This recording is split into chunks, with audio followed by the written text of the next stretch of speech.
শীতের রাতে ছোট্ট গ্রাম শ্যামনগরের পাশে একটি গভীর জঙ্গল। এই জঙ্গল নিয়ে গ্রামের বহু গল্প চলে। কেউ বলে সেখানে রাতের বেলা একটা মহিলার কান্নার শব্দ শোনা যায়, আবার কেউ বলে একটা পুরনো পেতলের ঘন্টা টুংটাং আওয়াজ পাওয়া যায়। একদিন গ্রামের ছেলে সজল তার বন্ধুর সঙ্গে বাজি ধরে জঙ্গলে ঢুকল। তার হাতে টর্চ আর মন ভরে সাহস। জঙ্গলের ভেতরে ঢুকতেই চারপাশটা নিস্তব্ধ। হঠাৎ দূর থেকে ঘন্টার শব্দ ভেসে গেল। সজল সাহস করে এগিয়ে গেল। কিছুটা যাওয়ার পর সে দেখলো একটা পোড়া মন্দির।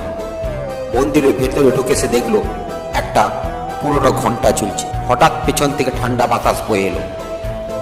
ঘাড় ঘুরিয়ে সজল দেখলো এক শ্বেত শুভ্র মহিলা দাঁড়িয়ে আছে। তার চোখ যেন শূন্য। সজল চিৎকার করে পালাতে চাইল, কিন্তু তার পা নড়ছে না। পরের দিন সকালে গ্রামের লোকেরা মন্দিরের সামনে সজলের বন্ধুকে অজ্ঞান অবস্থায় পেল, কিন্তু সজল আর কখনো ফিরল না। সেই থেকে গ্রামের লোকেরা বলে জঙ্গলে ঢুকলে আর ফেরা হয় না।